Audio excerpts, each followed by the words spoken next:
આજે આપણે આ ચોક વિશે આ સર પાસેથી માહિતી તો મળી ગઈ. હવે ફળિયા વિશે વધુ માહિતી સર જોડેથી મેળવશું.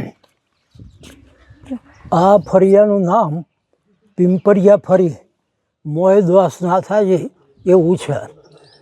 1960ની ઉપર આ ફળિયાની અંદર લગભગ 150 એવા મકાનો બનાવેલા અને એ રીતે અડધું મોયદ ગામ અને એક જગ્યાએ અડધું ફળિયું, એટલું આ ફળિયું મોટું છે.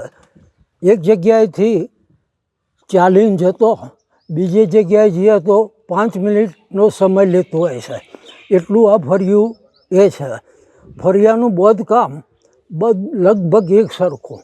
આગળના વરંડા છે એ વરંડા કોઈના આગળ કે પાછળ નહીં, પણ ત્યાં રસ્તામાંથી જુઓ તો એક જ લાઈનના વરંડા હોય.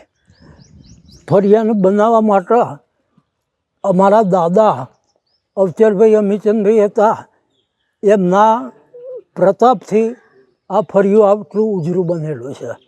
અંતમાં અત્યારે ફળિયામાંથી ઘણા ખરા માણસો અમેરિકા જતા રહ્યા છે, એટલે અત્યારે 10% જ ઘર છે, બાકી બધો ખાલી થઈ ગયો છે.